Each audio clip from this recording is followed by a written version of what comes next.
नमस्कार, आप देख रहे हैं 4 PM गुजरात और मैं हूं आपके साथ प्रगति ठाकुर। मोदी लगातार एक के बाद एक मामलों में फंसते ही चले जा रहे हैं और उनके दावे परत दर परत खुलते ही जा रहे हैं और मोदी का झूठा चेहरा जनता के सामने आ रहा है। आपको बता दें कि गुजरात मॉडल को लेकर कांग्रेस ने बड़ा दावा करते हुए पोल खोल दी है। मोदी के गुजरात मॉडल का लगभग गरीब जनता को लाभ मिल रहा है या नहीं, उसका लाभ मोदी के चहेते उद्योगपतियों को मिल रहा है, ऐसा कहा जा रहा है। और सरकार प्रदेश को कर्ज के तले डुबोती ही चली जा रही है। राज्य में अपराध, महंगाई, बेरोजगारी चरम पर है, लेकिन मोदी और उनकी डबल इंजन की सरकार को कोई फर्क नहीं पड़ता। मोदी की आंख से कुछ भी दिखाई नहीं दे रहा है। राज्य में महिलाएं सुरक्षित नहीं है। कांग्रेस ने गुजरात सरकार द्वारा पेश किए गए बजट का हवाला देते हुए सोमवार को दावा किया कि भारतीय जनता पार्टी का गुजरात मॉडल सिर्फ एक छलावा है और झूठे आंकड़े पेश करना सत्तारूढ़ दल की राजनीति का हिस्सा है।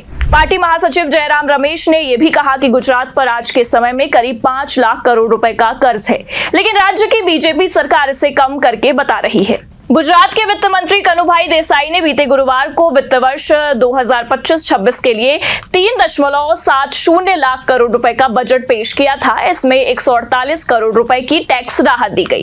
आपको बता दें कि जयराम रमेश ने एक्स पर एक पोस्ट में कहा कि बीजेपी का गुजरात मॉडल असल में सिर्फ एक छलावा है। हाल ही में पेश हुए राज्य के बजट में गुजरात सरकार ने बताया कि राज्य पर 3,76,000 करोड़ रुपए का कर्ज है, लेकिन संसद में पेश रिजर्व बैंक के आंकड़े बताते हैं कि गुजरात पर असल में करीब 5 लाख करोड़ रुपए का कर्ज है, यानी पूरे साल के बजट से भी ज्यादा। भाजपा का बहुप्रचारित गुजरात मॉडल असल में सिर्फ एक छलावा है। हाल ही में पेश हुए राज्य बजट में गुजरात सरकार ने बताया कि राज्य में 3,76,00,000 का कर्ज है, लेकिन संसद में पेश आरबी के आंकड़े बताते हैं कि गुजरात पर असल में करीब 5 लाख करोड़ का कर्ज है, यानी पूरे साल के बजट से भी ज्यादा। पहली बात तो यह कि गुजरात सरकार खुलेआम विधानसभा में झूठ बोल रही है। अब सवाल ये उठता है कि अगर गुजरात मॉडल इतना ही सफल था तो राज्य कर्ज के दलदल में क्यों धंसता जा रहा है? आखिर ये पैसा गया कहां?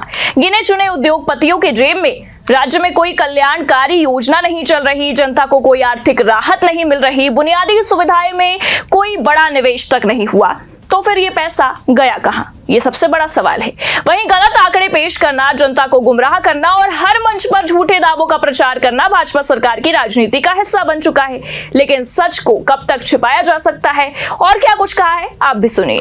नॉन बायोलॉजिकल प्रधानमंत्री का क्या कहना, उनका कड़ा जवाब, सही जवाब कांग्रेस अध्यक्ष ने दिया है और हमारे मुख्यमंत्रियों ने भी दिया है। पर जो व्यक्ति गलती से भी सच नहीं बोले हैं कभी भी, वो कांग्रेस पार्टी पर आरोप लगा रहे हैं। कमाल की बात है। जो व्यक्ति 10 साल से जुमला ही में लगे हुए हैं और धोखा ही धोखा दिया है और उनकी कथनी और करनी में जमीन आसमान का फर्क है, वो आज कांग्रेस पार्टी को प्रवचन दे रहे हैं, कांग्रेस पार्टी की आलोचना कर रहे हैं। मुझे तो हंसी आती है।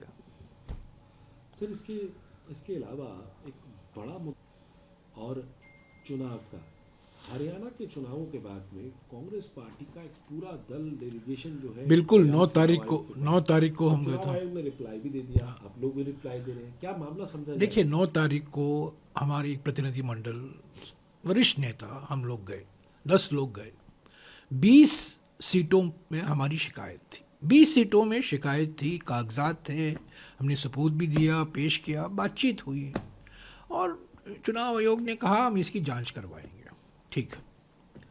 20 दिन बाद हम 9 तारीख को मिले और 20 दिन बाद चुनाव आयोग का हमें जवाब आता है। वो जवाब ही नहीं है।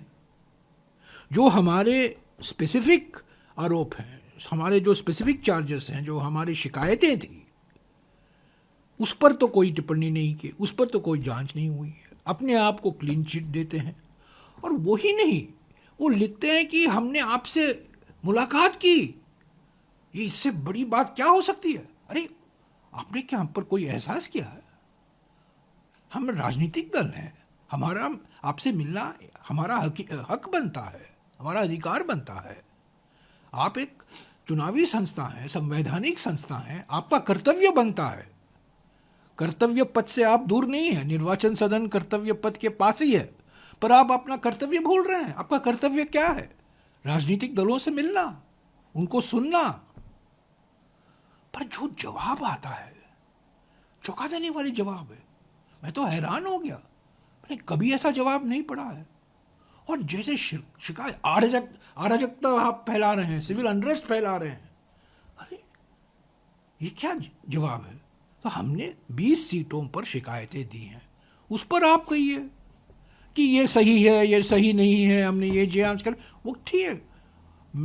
हम लोग तो तैयार थे, ठीक है, हम दल मिले, हम शिकायतें हमने उनके सामने रखे और उन्होंने हमें जवाब दी। उस पर हम बिल्कुल इस मामले को बंद करने वाले थे, पर जिस तरीके से उन्होंने जवाब दिया, उस जवाब का जवाब, काउंटर जवाब देना हमारा फर्ज बनता है और हमने वो जवाब दिया है। तो मेरी गुजारिश है चुनाव आयोग से, आप समझिए आपका कर्तव्य क्या है। आपका कर्तव्य है सुनना, पार्टियों को गाली नहीं देना, पार्टियों को बदनाम नहीं करना, और जो नॉन बायोलॉजिकल प्रधानमंत्री के आदेश पर काम नहीं करना। आप एक संवैधानिक संस्था हैं। वहीं उन्होंने आरोप भी लगाया है गुजरात सरकार खुलेआम विधानसभा में झूठ बोल रही है। जयराम रमेश ने सवाल किया है कि अब सवाल उठता है, अगर गुजरात मॉडल इतना ही सफल था तो राज्य कर्ज के दलदल में कैसे धंस गया? आखिर ये पैसा गया कहां? क्या ये गिने चुने उद्योगपतियों की जेब में गया? और उन्होंने ये भी दावा किया कि राज्य में कोई कल्याणकारी योजना तो नहीं हुई, जनता को कोई आर्थिक राहत भी नहीं मिल पाई, बुनियादी सुविधाएं भी नहीं हो पाई और निवेश भी नहीं हुआ। कांग्रेस नेता ने अब सवाल किया कि तो फिर ये सारा पैसा गया कहां? और उन्होंने कहा कि गलत आंकड़े पेश करना, जनता को गुमराह करना और हर मंच पर झूठे दावों का प्रचार करना बीजेपी सरकार की राजनीति का हिस्सा बन गया है। लेकिन सच को कब तक छिपाया जा सकता है? फिलहाल के लिए इस खबर में इतना ही। ऐसी ही तमाम राजनीतिक खबरों के लिए देखते रहिए 4 PM गुजरात। नमस्कार।